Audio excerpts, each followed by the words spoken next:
Welcome everyone to the Lofi Poli Sci podcast. I'm your host Michael Pickering, and that's right, Lo-Fi's and low fidelity, low quality, in your face, messy as can be global news show. So, what's really going on in the world today? Today we have 3 headlines from the Baltic region, a lo-fi style country profile on Spain, and a last piece of news to send you on your way for the day. Now jump into it, fresh off the press. Source: Reuters World News. Lithuania spurns Baltic president's meeting amid nuclear power rift. You see, lo-fi listeners, Lithuania, Latvia, and Estonia are known as the Baltic states because, well, they border the Baltic Sea. All 3 of these countries are highly developed democracies. The presidents of all 3 countries were supposed to meet, but Lithuania stayed home because Latvia and Estonia were planning to go ahead and purchase electricity from a new nuclear power plant in Belarus that, Lithuania says, is a threat to its national security. The implications: the power plant in Belarus was subsidized by Russia to the tune of $10 billion. If that's not influence, I don't know what is. The Baltic states have a long history of being oppressed by Russia for hundreds of years. They're always weary of shenanigans today. We'll come back to this story in a minute. Next up, source: BBC World News, Europe section. Russians vote on Putin's reform to constitution. That's right, folks, we're finally kicking off that Making Putin Great Again vote. The much-anticipated vote that would allow for constitutional changes to keep President Putin in power till potentially 2036 is finally underway. The implications: the actual day of the vote is scheduled for July 1st. However, the government decided to allow for polls to open a week early to try and avoid overcrowding and maybe a little extra time for vote tampering. Maybe. Russia? Vote tampering? We'll come back to this story as well in just a minute. Now, moving forward, because we never move on from anything, it's time for our country profile of the day on Spain. Geography lesson, Lo-Fi Nation.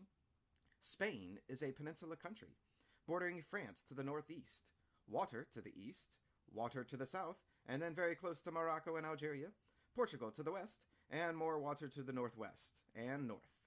The creation of the country goes back to the late 1400s. So it's been around for a while, people. The World Bank GDP per capita with PPP in 2018 was over $40,000 a year. Freedom House, covering civil liberties and civil rights around the world, gave Spain a 92 out of 100, down 2 points from last year, but still a rating of free. Reporters Without Borders, ranking 180 countries and territories across the globe via media freedoms, ranked the country at number 29 out of 180, the same ranking as last year. And Transparency International, with its ranking of 198 countries and territories across the globe via their Corruption Perception Index, places Spain at number 30, least corrupt country in the world, up 11 places from last year. In short, Spain appears to be doing pretty well economically and democratically. However, a closer look, over time, is a bit more telling of the reality on the ground. So what's been happening in Spain lately? Lots of economic hardship since 2008 global recession. Mass separatist protests in the Catalonia region, ending in a number of their leaders being tried for sedition. Side note, until this happened, I had no idea countries still tried people for sedition. That's some old school shit right there. Even more recently is that Spain was one of the initial countries to be hit really hard by current global conditions, and the country is still battling with that today. Only having been a democracy since 1976, which is quite late compared to other European democracies, Spain is an EU country struggling with economic integration, economic recovery, the ramification of separatist movements and the government's harsh reaction to them, and battling countrywide health issues. Spain provides a great example of why you can't simply look at a country's development indicators in a single year and get a good grasp of what's really going on. What's more, that even if you look at development indicators over time, you still need to look at the political happenings of the day, over time. It's then, and only then, we can truly gain comparative perspective on what's going on in the world today. And now for our headline in the Spotlight segment. Source: Reuters World News. Belarus accuses Russia of election meddling, seeks talk with Putin. Whoa, back it up. Belarus, an authoritarian country, ruled by the same president for the past 26 years, since the fall of the Soviet Union and the country's independence from Russia, is saying that Russia, is meddling in their election. Oh no, say it isn't so! Now let's go ahead and pull all three of our Baltic region stories together and see what we find. So, Lithuania is mad at Estonia and Latvia for wanting to buy electricity from Belarus, which was paid for by Russia.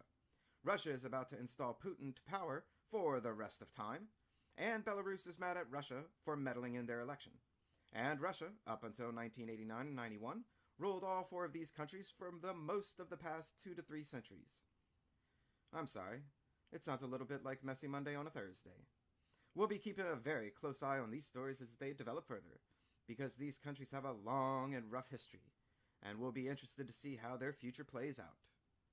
And a last piece of news to send you on your way for the day from AP News Oddities section. Swimmer caught video grabbing shark at Delaware beach.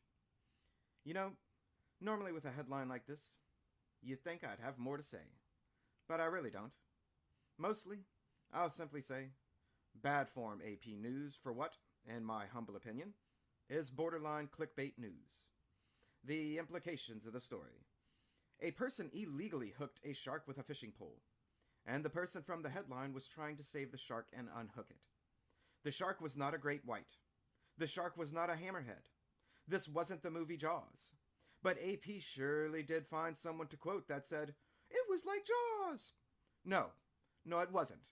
Not at all.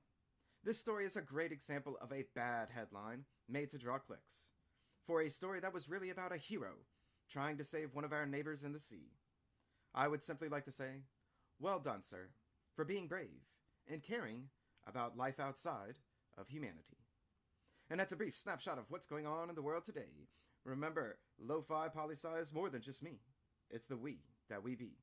Write in with questions or comments to lofipolisci@planetmail.com. Thanks for listening. Stay safe. Wash those hands. And I'll see you in the next episode of the Lofi Poli Sci podcast.